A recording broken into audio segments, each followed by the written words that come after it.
हम सब के दिलों में पीपी सर बहुत अलग अलग रूपों में हैं। हम सब के, जैसा हम बात कर रहे थे ना, किस्से हैं अलग अलग।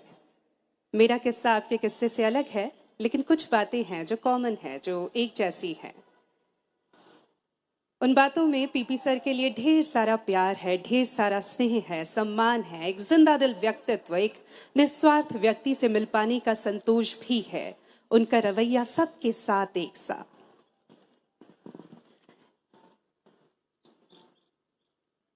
एक फिल्म भी पीपी सर पर बनाई गई है, उन्हें उल्लेखित करती हुई एक फिल्म, जिसको हम अब यहां से प्रदर्शित करेंगे।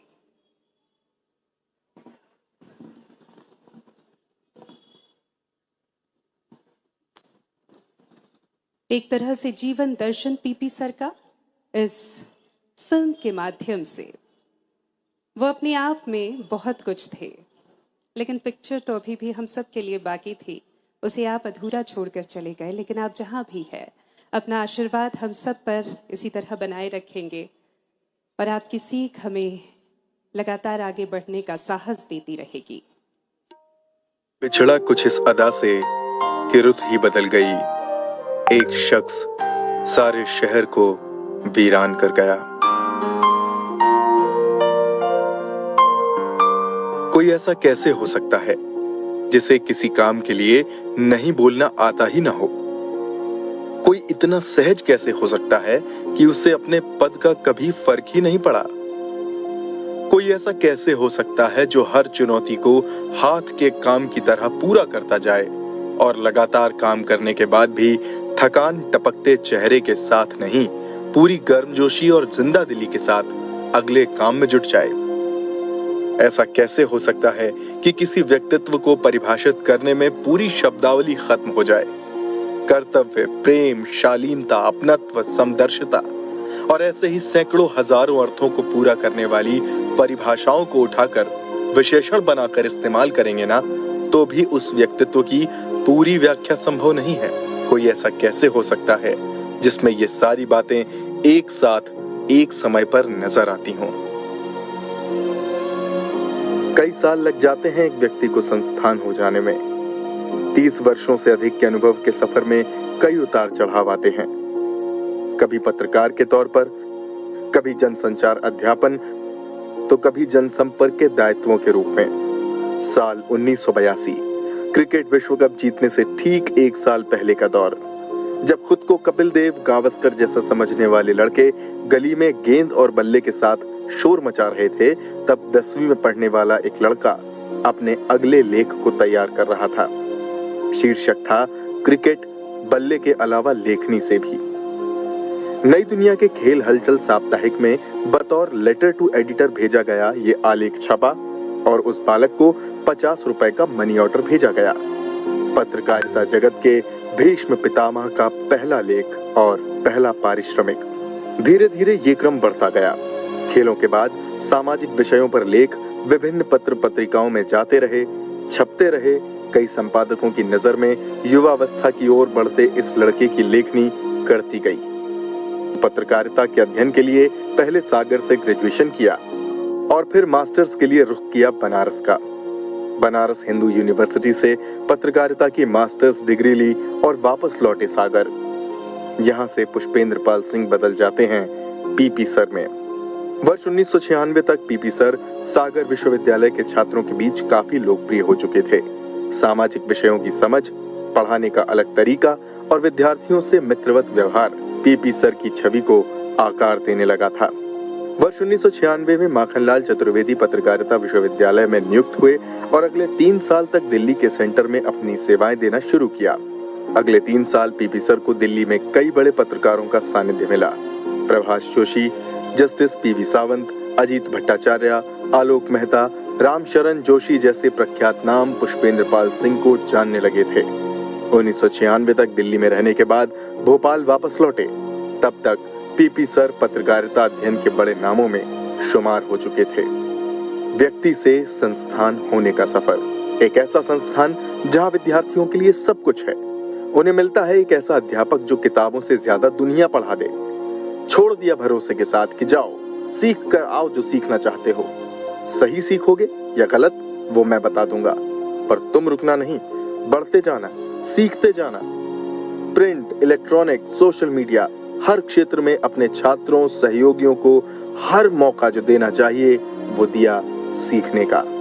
वो समय माखनलाल चतुर्वेदी विश्वविद्यालय का स्वर्णिम काल था, जब हजारों युवा जो पत्रकारिता पढ़ना चाहते थे, उन्होंने एमसीयू का रुख सिर्फ इसलिए किया क्योंकि वहां पर पीपी सर हुआ करते थे। पीपी सर की खास बात थी उनका खुद को काम में झोंक देना। एक तरफ विश्वविद्यालय में पत्रकारिता की नई पौध को तैयार कर रहे थे, दूसरी ओर पत्रकारिता के क्षेत्र में उल्लेखनीय कार्यों के लिए देश विदेश में उनका नाम हो रहा था। कॉलेज ऑफ कम्युनिकेशन, फ्लोरिडा विश्वविद्यालय, यूएसए में मीडिया अध्ययन एवं डिजिटल जर्नलिज्म पाठ्यक्रम के लिए उन्हें अमेरिकी सरकार द्वारा आमंत्रित किया गया। इसके अलावा चीन, इंडोनेशिया और अन्य देशों की मीडिया संबंधी यात्राएं, अंतरराष्ट्रीय और राष्ट्रीय मीडिया सम्मेलनों, संगोष्ठियों और कार्यशालाओं में उनकी सहभागिता बनी रही। प्रतिष्ठित समाचार पत्रों और पत्रिकाओं में नियमित रूप से उनके लेखों का प्रकाशन भी जारी रहा। साल 2015 में पीपी सर ने मध्य प्रदेश माध्यम में सरकार द्वारा प्रकाशित पत्र रोजगार और निर्माण के संपादन की जिम्मेदारी संभाली। इसके बाद अंतिम समय तक वे इसी जिम्मेदारी के साथ public relations society of India के भोपाल चैप्टर के चेयरमैन का दायित्व भी संभालते रहे। ईश्वर किसी मंदिर तक सीमित है क्या, या किसी पूजा या उपासना तक? वो तो अपरिमित है। किसी संस्थान तक या किसी रिश्ते तक आप उसे परिभाषित नहीं कर सकते। पीपी सर को भी कुछ ऐसे ही समझ लीजिए। जहां हैं, जिस संस्थान में हैं, जिस पल में हैं, जिस संवाद में हैं, जिस परेशानी के हल में हैं, 100% हैं। अपने विद्यार्थियों के बीच पीपी सर की लोकप्रियता कोई बताने की बात नहीं है, लेकिन पत्रकारिता और विशेषकर पत्रकारिता अध्यापन जगत में उनके योगदान के चलते कला जगत, सिनेमा, रंगमंच से लेकर राजनीति और दर्शन तक के बुद्धिजीवियों के बीच श्री पुष्पेंद्र पाल सिंह का नाम सम्मान से लिया जाता है। यहाँ भी उनके दोस्तों और शुभचिंतकों की खासी भीड़ है। एक बार जो मिला उसने जीवन भर की दोस्ती का रिश्ता कायम कर लिया। और अपने इन संबंधों को बाबा ने सिर्फ खुद तक सीमित नहीं रखा। विद्यार्थियों को जब जहां जरूरत हुई, बाबा ने अपने हर संबंध के दरवाजे उन तक खोल दिए।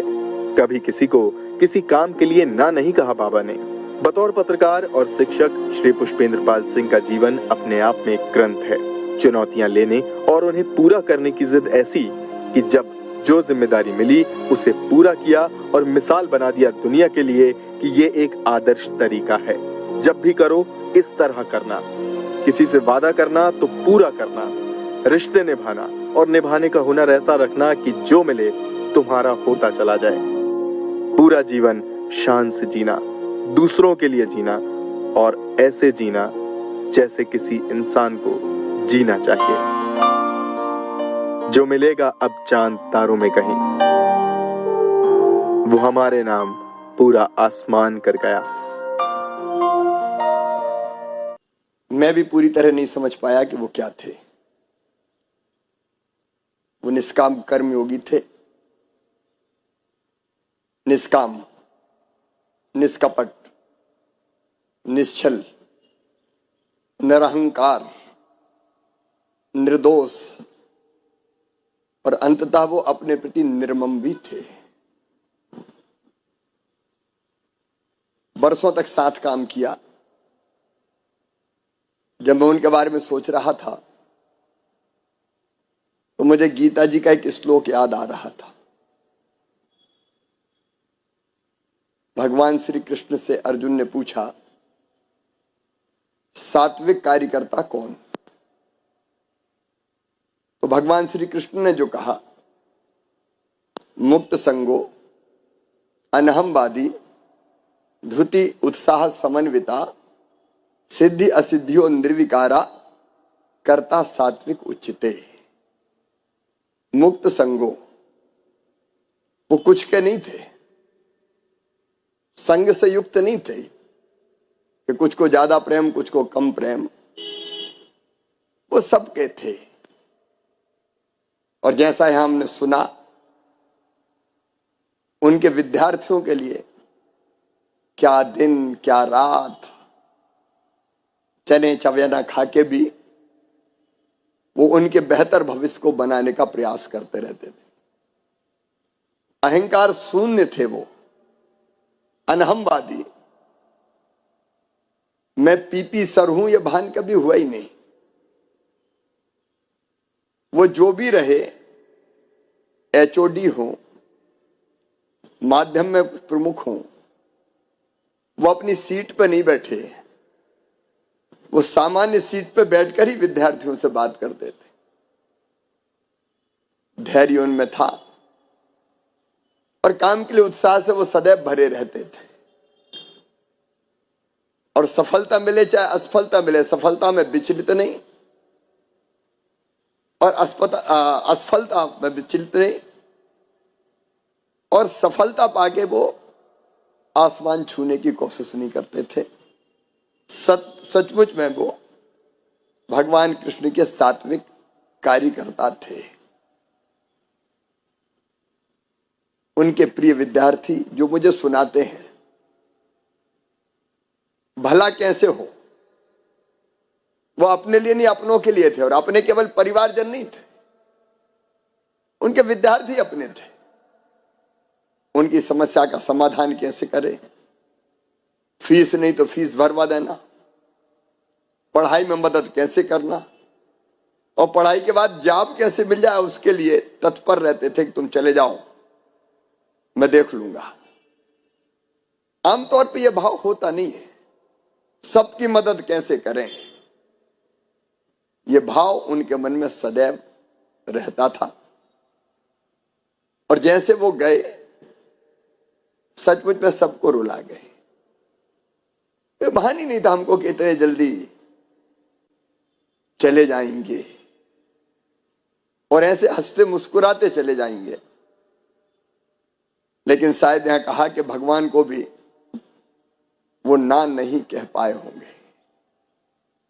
बड़े गौर से सुन रहा था जमाना, तुम ही सो गए दास्तां कहते कहते। जो भी काम हम देते थे, रात के 1 बजे हो, 2 बजे हो, 3 बजे हो, पुष्पेंद्र सर तैयार मिलते थे। और किसी को फोन करने के पहले सोचना पड़ता था कि आधी रात हो गई या सवेरे के 5 बजे, अभी थोड़ा और सो लेने दो। लेकिन उनको जब फोन करो, वो फोन पर उपस्थित रहते थे। ऐसे पुष्पेंद्र सर, जिनकी कई यादें आज भी हमारे जहन में बैठी हुई है। अरे जाना तो सबको है, जो आया है उसे जाना है। मृत्यु अवश्यंभावी है, अमर होके कोई नहीं आया। लेकिन जैसे तुम गए, ऐसे भी पुष्पेंद्र जी जाया नहीं जाता। हमारी स्मृतियों में वो सदैव अमर रहेंगे, उनके विद्यार्थियों के काम में दिखेंगे। मैं चाहता हूं वो माध्यम के काम में भी दिखते रहें। अभी केजी कह रहे थे कि नए महाविद्यालय, नए जो विश्वविद्यालय का परिसर था, उसमें उन्हें आना था, लेकिन वो आए नहीं।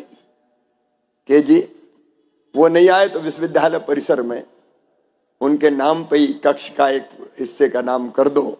उन यादों में वो सदैव जीवित हमारे बीच में रहेंगे और हम उनको याद करते रहेंगे। उनके जितने लेख हैं, व्याख्यान हैं, उनके संग्रह को प्रकाशित करने का काम करें। उसमें भी वो हमारी स्मृति में और लोगों की स्मृति में सदैव बने रहेंगे। हर साल विश्वविद्यालय एक व्याख्यान माला करें, पुष्पेंद्र पाल सिंह स्मृति व्याख्यान माला।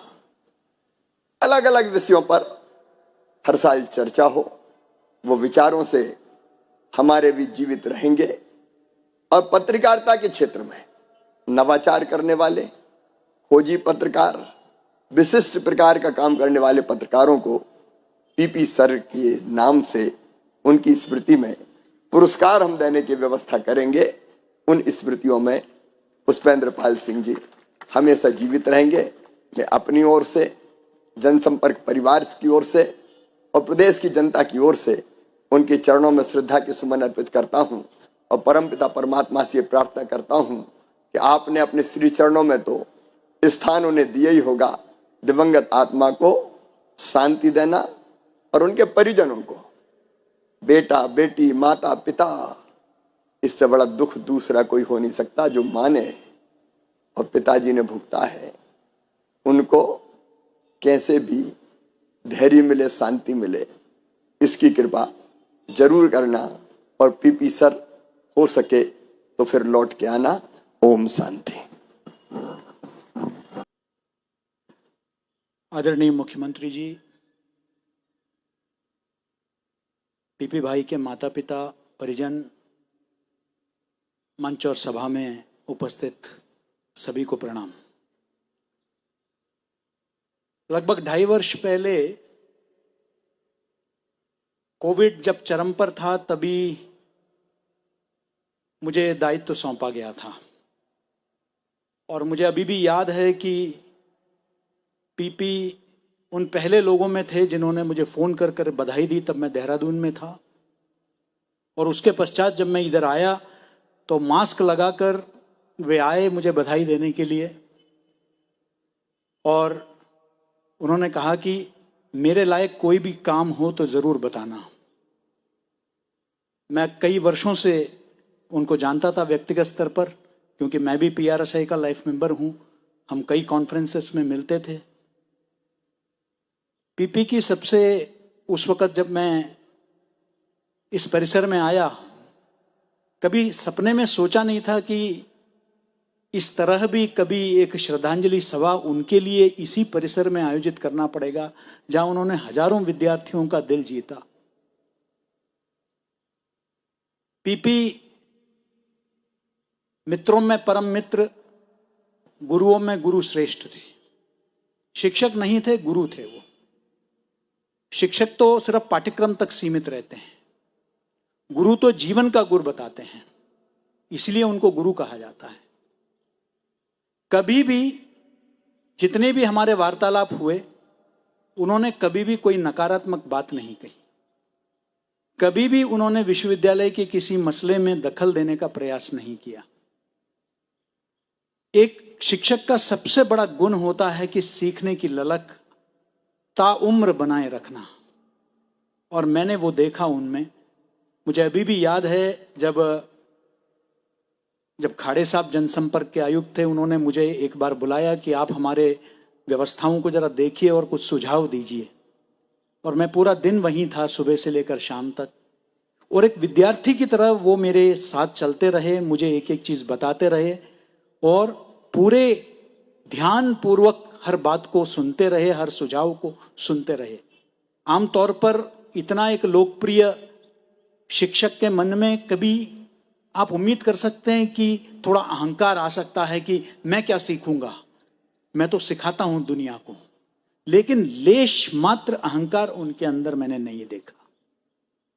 हमेशा वो सीखने की ललक, हमेशा कुछ करने का एक जज्बा, ये मैंने पीपी के अंदर देखा।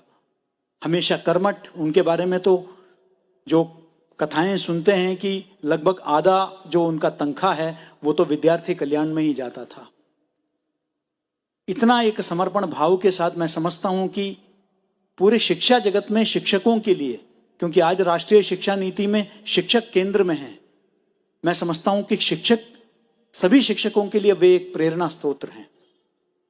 और एक व्यक्ति के स्तर पर भी उनके चाहे मित्र हो या विद्यार्थी हो, वो किसी जाति, मजहब, विचार, राजनीति इन सब से परे थे।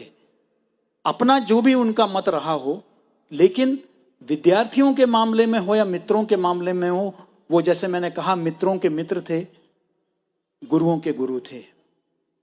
मैं ज्यादा नहीं कहूंगा क्योंकि पूरा विश्वविद्यालय परिवार शोकाकुल है।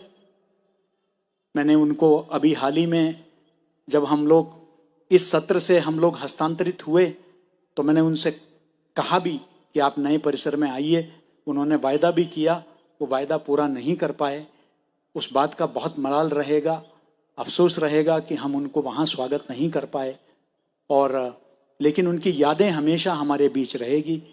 मैं उनके देश भर में फैले हजारों विद्यार्थियों को, पूर्व विद्यार्थियों को यही मैं एक आश्वासन देना चाहता हूं कि जो भी यथाशक्ति उनके गरिमा और सम्मान के अनुसार आने वाले पीढ़ियों के बीच उनके यादों को संजोए रखने के लिए जो भी उचित होगा वो हमारा विश्वविद्यालय अवश्य करेगा। इतना ही मैं आश्वासन आपको देना चाहता हूं।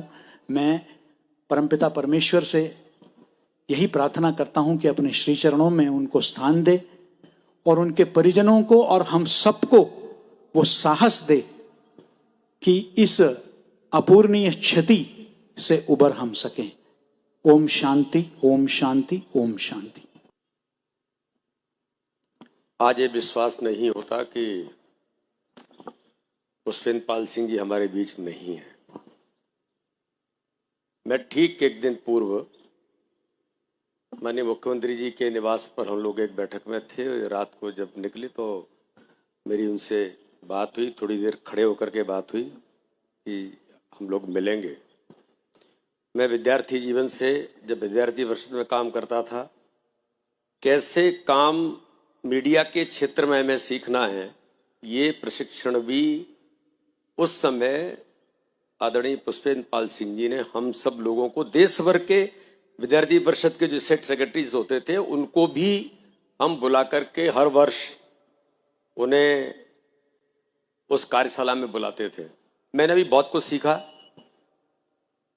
और एक ऐसा व्यक्तित्व जो दूसरों के काम के लिए तो हमेशा तत्पर और तैयार हैं, लेकिन मैंने एक जो विशेषता उनकी देखी कि मैं अगर एक राजनीतिक दल का अध्यक्ष हूं तो आगे बढ़कर के क्या इनिशिएटिव और लिए जा सकते हैं, ये भी प्रयास पुष्पेंद्र पाल सिंह जी ने मुझे भी सिखाने का एक बार नहीं कई बार उन्होंने इस प्रकार से प्रयास किए। एक ऐसा व्यक्तित्व जो हमारे बीच में नहीं होता है, उनकी व्यवहारिकता इतना प्रभावित करती है कि ये विश्वास नहीं होता कि ऐसा व्यक्ति हमारे बीच से चला गया। ये व्यक्तिगत क्षति भी मैं मानता हूं और वो एक इंस्टीट्यूशन के तौर पर जिन्होंने जो काम किया है, ये सोसाइटी का, समाज का भी एक बड़ी क्षति हम सब लोगों के लिए है।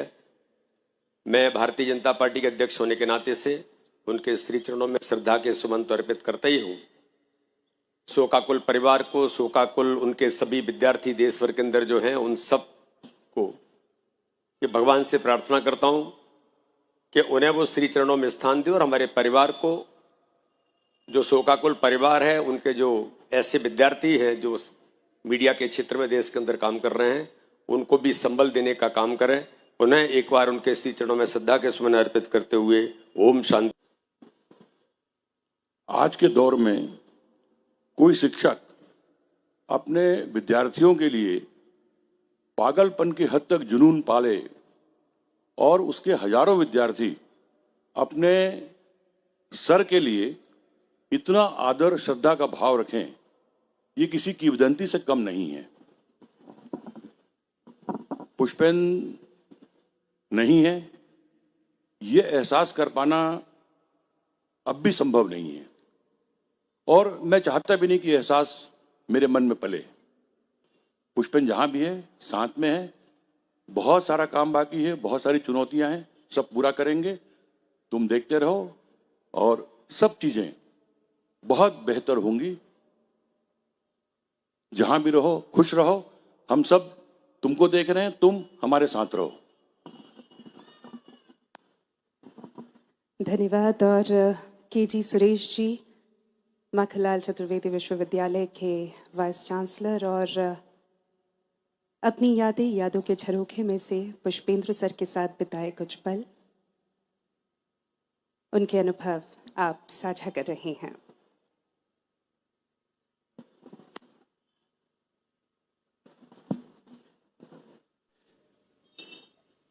पुष्पेंद्र भाई साहब अब हमारे बीच नहीं है।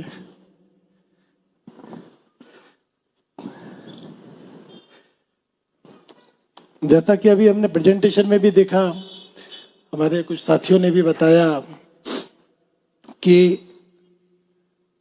आसान नहीं है पीपी सर हो जाना। उन्होंने जिस समर्पण, जिस भावना से जहां जो काम मिला, जब वो पढ़ते थे तो पढ़ने का उनमें इतना जुनून था। अभी आपने प्रेजेंटेशन में देखा, उन्होंने एमएससी किया। एमएससी के बाद उन्होंने कहा कि नहीं अभी और पढ़ना है, तो उन्होंने एमए सोशियोलॉजी किया। फिर उन्होंने कहा कि नहीं एक और एमए करता हूँ। फिर उन्होंने कहा कि नहीं अब मैं बैचलर ऑफ जर्नलिज्म भी करता हूँ। फिर बोले मैं मास्टर ऑफ जर्नलिज्म भी करूँगा, पीएचडी भी करूँगा। पढ़ने का जो जुनून था उस समय, मैं तो चूंकि मेरा सौभाग्य है मैं उनके साथ बहुत समय रहा, चूंकि स्कूली जीवन में तो था ही, पर यूनिवर्सिटी के जब दौर था उस समय भी मैं काफ़ी समय उनका साथ गुजारा मैंने, और वो दौर देखा, उनसे बहुत कुछ सीखा। देखा कि कैसे उनमें एक जुनून था, कैसे वो जीते थे, कैसे उन्हें लगता था कि जो काम मुझे मिला है या जो मुझे करना है वो किस तरह करना है, किस हद तक करना है। चाहे वो पढ़ाई हो, पढ़ते पढ़ते कब पढ़ाने का शौक हो गया, उसमें भी बिल्कुल इतनी गहराई तक जाना, जैसे साथियों ने बताया, व्यक्त किया कि एक छात्र को उसका एडमिशन, अभी बहुत सारी चीज़ें तो चूंकि क्या होता है कि आप बहुत ज़्यादा डे टू डे वर्किंग में नहीं जुड़े होते हैं, लेकिन अभी जो कि इस अच्छे नहीं दौर में, जो इस बुरे दौर में जो कुछ साथी अभी घर आए और बैठे हम लोग, तो उन्होंने बड़ा जिस तरह से चीज़ें बताई उसको देखकर ऐसा लगा कि ये व्यक्ति निश्चित रूप से एक पुण्य आत्मा थी, जो कुछ भले काम करने के लिए, देश और समाज की सेवा करने के लिए जिन्होंने जन्म लिया था और अपना काम करके वो चले गए, पर जल्दी चले गए। एक छात्र का एडमिशन क्यों नहीं हो रहा है, उसका एडमिशन कैसे कराना है, उसकी फीस की दिक्कत है तो उसकी फीस कैसे भरनी है, जो छात्रों ने बताया उसको मैं एक सारगर्भित रूप में आपको बताता हूँ। जो अभी बहुत सारे छात्र आए, बहुत वरिष्ठ पोजीशंस पे हैं, कुछ नेशनल हेड है, कुछ स्टेट हेड है, वरिष्ठ संपादक हैं, सारे जो है बोले सर हमारे तो एडमिशन नहीं हो रहा था, हमारे तो सर ने गांव से बुला के एडमिशन करा के दिया, सीट फुल हो गई थी, फीस के लिए पैसे नहीं थे, हम तो छोड़ के जा रहे थे, हमारा तो नाम हटा दिया गया था, हमने सर ने कैसे मैनेज किया, क्या किया हमें नहीं मालूम, क्यों किया हमें नहीं मालूम। निस्वार्थ भाव से वो काम करते थे। बोले उन्होंने हमें एडमिशन दिलाया, उन्होंने हमें पढ़ाया, पढ़ाने के बाद उनका कहना था कि भैया प्रैक्टिकल अलग चीज़ है, थ्योरेटिकल अलग चीज़ है, थ्योरी में भी मास्टरी चाहिए, प्रैक्टिकल में भी मास्टरी चाहिए। प्रैक्टिकल चीज़ें जो हैं उनको सीखने के लिए आपको फील्ड में धक्के खाने पड़ेंगे, निकलना पड़ेगा। जैसे एक साथी ने बताया, उनका कहना था जाओ निकल पड़ो, टूट पड़ो और जाके जो आप कर सकते हो अपना बेस्ट दो, बाकी मैं देख लूंगा कि क्या उसमें अच्छा था, क्या बुरा था और आगे क्या सुधारना है। यही खत्म नहीं हो जाता। उसके बाद उनका दर्द कि अब ये छात्र कैसे अपने जीवन में सफल होगा, फिर कैसे वो व्यक्ति कहाँ वो जॉब, कैसे उसकी जॉब लगेगी, कैसे उसका आगे का जीवन यापन होगा, कैसे वो अपनी जिंदगी में सफल होगा। वहां तक और वहां के बाद के भी जो आज मैं देख रहा हूं और आज मैं मिल रहा हूं और जो साथी मुझे बता रहे हैं कि मतलब आप एक चीज सोचो कि शुरुआत से अंत तक सारी चीजों की टेक केयर, चाहे वो छात्रों की हो। इसी तरह जब वो मध्य प्रदेश माध्यम में आए और उन्हें जब जो दायित्व मिले उसमें भी सेम जुनून था उनका कि भाई काम करना है। जब उसमें ये नहीं देखते थे कभी कि रात के 2 बज रहे हैं, 3 बज रहे हैं, 4 बज रहे हैं। हम लोग अक्सर, मम्मी जी अक्सर कहती थी कि बेटा 3 बज रहा है अब तो सो जाओ। बोले बस ये एक निपटा लूँ, बस अभी आपको अभी सो जाता हूँ, आप लोग सो जाओ मम्मी। आप सोचें कि वो व्यक्ति, अच्छा इतने संबंध ना नहीं कह सकते किसी से, इतने संबंध कि हर व्यक्ति के मार्गदर्शक की भूमिका में कैसे वो पहुंच गए या कैसे लोगों ने उन्हें स्वीकार किया कि भाई इनके बिना किसी को भाषण लिखवाना हो, किसी को अमेरिका जाना है, अमेरिका में कोई उनकी स्पीच है तो वो भी पुष्पेंद्र भाई साहब लिखेंगे, उनका कहीं कोई पुस्तिका है तो उसमें भी उनका गाइडेंस लगेगा। किसी छात्र को या किसी मित्र को रात को 3 बजे कहीं कोई दिक्कत आ गई, कोई हॉस्पिटल की दिक्कत आ गई, कहीं कोई पुलिस की दिक्कत आ गई, जहां जो सक्षम है, जितने सक्षम, पूरी जी जान से ये पूरी मदद उनको करना। और मम्मी जी एक दिन बोले कि बेटा क्या रात को ये 2-2, 3-3 बजे तक आप फोन पे लगे रहते हो, क्या करते हो, किस तरीके से कैसे करोगे बेटा, कैसे होगा। तो उनका बहुत, अभी परसों ही मम्मी जी बता रही थी, उनका कहना था कि वो बोले कि मम्मी एक बात बताओ, मेरे एक फोन से अगर किसी का कोई काम हो जाता है तो क्या दिक्कत है। तो मम्मी चुप रह गई, बोले कि अब मैं इसके आगे क्या कहती। तो आप ये सोचें कि कितने समर्पित भाव से वो दूसरों के लिए जिए। मतलब अगर इस तरीके से समझें इसको कि परिवार के लिए जितने वो समर्पित थे और जितने वो चिंतित थे और जितने वो दायित्व और जिम्मेदारी महसूस करते थे, उतने ही वो बाहर अपने दोस्तों को, समाज को, छात्रों को, अपने मित्रों को के प्रति भी उतनी जिम्मेदारी महसूस करते थे। तो बहुत ही दुखद रहा कि पुष्पेंद्र भाई साहब बहुत जल्दी चले गए। बहुत सारी चीजें हम लोगों ने सोची हुई थी, परिवार ने भी सोची हुई थी, और अब चूंकि बहुत सारी चीजें डिस्कस नहीं की जा सकती हैं, अभी बच्चे भी सेटल नहीं हुए थे उनके, और बहुत सारी चीजें थी। ठीक है, वक्त के साथ होंगी चीजें, लेकिन चूंकि आदमी खुद करता है तो वो एक अलग बात होती है, और कहीं कुछ दूसरे करते हैं तो अलग बात होती है। लेकिन हम पूरी जिम्मेदारी से जो है उनके दायित्वों को निभाएंगे, और कहीं भी उनका सिर हमेशा फक्र से ऊंचा रहेगा। और पुष्पेंद्र पाल सिंह हमेशा, पुष्पेंद्र भैया हमेशा हर एक व्यक्ति के दिल में जिंदा रहेंगे। आप लोगों ने जिस तरह से प्यार और जिस तरीके से अभी मतलब आदमी के जाने के बाद तो दुनिया आपने भी देखी है, आदमी के जाने के बाद की परिस्थितियां दूसरी होती हैं और पहले की परिस्थितियां दूसरी होती हैं। पहले जिस तरह की चीजें दिखती हैं बाद में अक्सर वो चीजें नहीं होती हैं। लेकिन इनके मैटर में, इनके मामले में ये मैंने देखा कि जैसी परिस्थितियां पहले थी, जैसा लोगों का प्यार पहले था, जैसा स्नेह लोगों का पहले था, आशीर्वाद पहले था, वैसा ही और बल्कि मैं ये कहूंगा उससे ज्यादा प्यार और आशीर्वाद जो आप लोगों ने अब दिया है उनके जाने के बाद, मैं इसके लिए बहुत बहुत पूरे परिवार की तरफ से आप सभी का शुक्रगुजार हूं। और मैं ऐसा सोचता हूं, हमारा परिवार ऐसा सोचता है कि वो हमेशा जीवित रहेंगे, हमेशा अमर रहेंगे, और लोगों के दिलों में जिंदा रहेंगे, लोगों के चेहरों पे जिंदा रहेंगे, लोगों के कामों में दिखेंगे, लोगों के कामों में दिखेंगे, और उनका आशीर्वाद हमेशा हमें मिलता रहेगा जहां भी वो रहें। भगवान उन्हें अपने श्री चरणों में स्थान दे। स्नेह श्रद्धांजलि। धन्यवाद। पुष्पेंद्र पाल सिंह का निधन हम सबके लिए एक दुखद और पीड़ादायक समाचार रहा, और आज भी उस पर विश्वास करने का मन नहीं होता है। पुष्पेंद्र पाल सिंह से मेरा संपर्क उस समय हुआ जब वो अपनी युवावस्था में थे और पढ़ने के लिए सागर आए थे। मेरे साथ में रह के वो समाजवादी बने, समाजवादी साहित्य का उन्होंने अध्ययन किया, और लगातार समाजवादी आंदोलन में हमारे साथ काम करते रहे। हमारे बहुत सारे संघर्षों में, वो होमगार्ड का संघर्ष हो, वो अन्य इलाकों का संघर्ष हो, बड़ी मंदिरों का संघर्ष हो, पुष्पेंद्र उन आंदोलन में हमारे साथ रहे। पत्रकारिता का अध्यापन पूरा करने के बाद में कुछ समय उन्होंने सागर में पढ़ाया, परंतु किन्हीं कारणों से जिनकी चर्चा मैं आज नहीं करूंगा, फिर कभी करूंगा, उन्हें सागर छोड़कर भोपाल जाना पड़ा। भोपाल के पत्रकारिता विश्वविद्यालय का जो दिल्ली का केंद्र था, उस केंद्र में वे 3 साल रहे। उसके बाद में आकर माखनलाल चतुर्वेदी पत्रकारिता विश्वविद्यालय में वो प्राचार्य बने, अध्यापक बने। वहां पर उन्होंने छात्रों के साथ जो जीवन जिया, वैसा जीवन शायद ही कोई शिक्षक जीता हो। एक एक छात्र के मन में उनकी यादें हैं। दरअसल वो छात्रों को न केवल पढ़ाते थे, बल्कि छात्रों के सुख दुख का, तकलीफ का, सबका वो ख्याल करते थे। एक प्रकार से वो उनके मित्र, उनके सहयोगी, उनके अभिभावक, उनके शिक्षक सभी कुछ थे। अगर छात्रों ने खाना नहीं खाया है तो खाने की चिंता करते थे। अगर छात्रों की कोई निजी जीवन की समस्या है उसकी चिंता करते थे। अगर फीस की समस्या है तो उसकी चिंता करते थे। पढ़ने के बाद में उन्हें रोजगार की समस्या है तो रोजगार की चिंता करते थे, और उन्हें एक प्रकार से आने वाले जीवन और भविष्य के लिए तैयार करते थे। एक ऐसा शिक्षक अपने आप में होना बेमिसाल है। हमें याद है कि जब वहां वो पढ़ाते थे तो उन्होंने 7 दिन वहां के छात्रों को गांधी, लोहिया, समाजवाद इन विषयों पर और मार्क्सवाद इन विषयों पर अवगत करने के लिए कि ये पत्रकारिता के लिए जरूरी है, मुझे भाषण देने को बुलाया था। और 7 दिन लगातार मैंने उन्हें वहां पर एक क्लास लेकर के, 1 घंटे 2 घंटे क्लास लेकर के लोगों को उन तथ्यों से अवगत कराया था। छात्रों ने उसको सीखा, उसको समझा।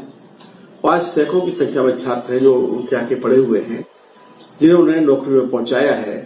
वो देश भर में अपनी सुगंध फैला रहे हैं और पुष्पेंद्र के नाम को ऊंचा कर रहे हैं। पुष्पेंद्र के जीवन का यह दूसरा कालखंड था। तीसरा कालखंड उनके जीवन का था जब उन्हें माखनलाल चतुर्वेदी पत्रकारिता विद्यालय को भी छोड़ना पड़ा, जिसे लोग कहते थे कि माखनलाल का फेस पुष्पेंद्र है, उस चेहरे को वहां से हटना पड़ा। और फिर वो माध्यम में आए। माध्यम में आने के बाद में और जनसंपर्क के माध्यम से उन्होंने बहुत श्रेष्ठ काम किया। अपने जीवन का श्रेष्ठतम, अपनी योग्यता का श्रेष्ठतम वहां पर दिया। कभी किसी अधिकारी को कोई शिकायत नहीं हुई और जो काम उन्हें दिया गया उस काम को उन्होंने न्यायिक ईमानदारी, अपनी पूरी क्षमता, अपनी पूरी निष्ठा और संकल्प से पूरा किया। उनका जो जीवन है वो जीवन का ये हिस्सा बहुत ही महत्वपूर्ण रहा है। आज पुष्पेंद्र हमारे बीच पे नहीं है, हमें उनको श्रद्धांजलि देना पड़ रही है। पूरा तो ये चाहिए था कि उम्र के हिसाब से बेवजह श्रद्धांजलि देते, परंतु यह नियति का निर्णय है कि मुझे उन्हें श्रद्धांजलि देना पड़ रही है। मैं इतना ही कहूंगा कि पुष्पेंद्र पाल सिंह, तुम जहां भी रहो खुश रहो, सुखी रहो।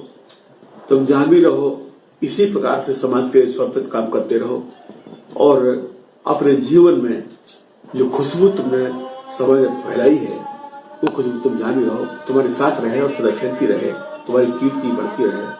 यही मेरी श्रद्धांजलि है। इस पहाड़ से जैसे व्यक्तित्व को हृदय से नमन, इस परिवार को नमन जिन्होंने एक ऐसा व्यक्ति दिया जिसके लिए इतनी दुआएं एक साथ इकट्ठी है। कभी कभी ईश्वर से शिकायत होती है कि जिस व्यक्ति के साथ इतनी दुआएं हैं उसको बुलाने की इतनी जल्दी क्या थी। मैं चूंकि public relation society of India से आता हूं और पुष्पेंद्र भाई public relation society of India के भोपाल चैप्टर के अध्यक्ष थे।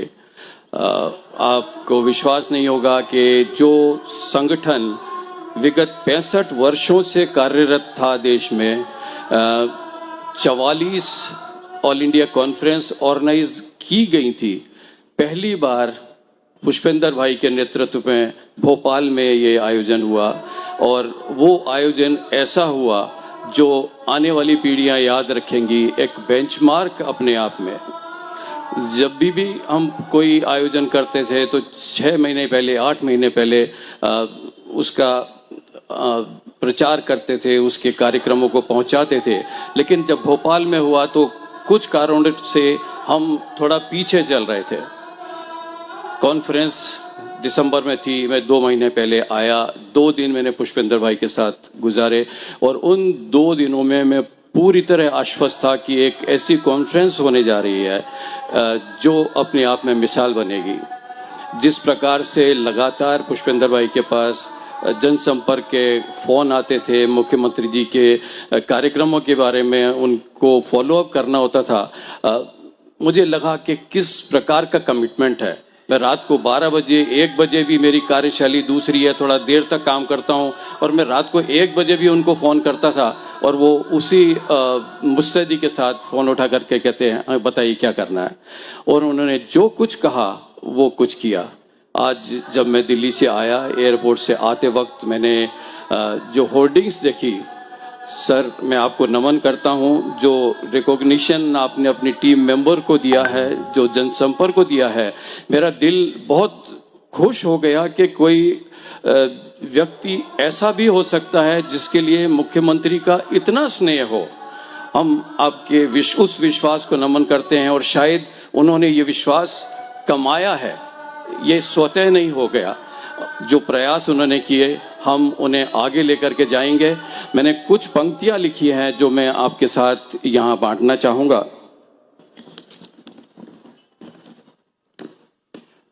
मैं आपको ये भी बताना चाहूंगा कि जब कोविड काल था, हमने कोविड वॉरियर के 10 लोगों को देश में पुरस्कार दिए थे, कोविड वॉरियर, जिसमें एम्स के डायरेक्टर थे और वो लोग जो साइंटिस्ट थे, कई इस प्रकार के लोग जिन्होंने कोविड को रोकने के लिए अपनी सेवाएं दी। पुष्पेंद्र भाई उसमें से एक व्यक्ति थे, उन 10 में से एक व्यक्ति पुष्पेंद्र भाई। और 2 महीने पहले ही हमने उन्हें PRSI के बेस्ट चेयरमैन का सम्मान दिया था। और मेरे लिए इससे ज़्यादा कष्ट की और कोई बात नहीं हो सकती कि मेरा बेस्ट चेयरमैन आज नहीं रहा, सिर्फ ऊपर से उनका आशीर्वाद हमें मिलेगा। कहाँ चले गए पुष्पेंद्र पाल। आसमान है देखो आज रो रहा और पृथ्वी है बेहद बेहाल, अश्रु नहीं रोके अब रुकते, तुम कहाँ चले गए पुष्पेंद्र पाल। तुम कर्मठ थे, तुम जीवंत थे, ओ सागर के लाल, अपने कर्मों से स्थापित की है मानव मूल्यों की सही मिसाल। पूरे देश में फैले शागिर्द हैं, पूरे देश में फैले शागिर्द हैं, जिनने तुमसे ज्ञान है पाया। थे शिक्षक ऐसे व्यवहारिक, सफलता का हर मंत्र सिखाया। जो भी रहा छाया में तुम्हारी, उस पर हुआ गहरा है असर, दिल पर छाप छोड़ गए तुम ऐसी, तुम्हें पुकारें सब पीपी सर। जोड़ते दिल को औरों के दिल से, जोड़ते दिल को औरों के दिल से, तुम सौहार्द के जीवन अर्क थे, कर्म और सत्य की राह चले जो सही मायने में जनसंपर्क थे।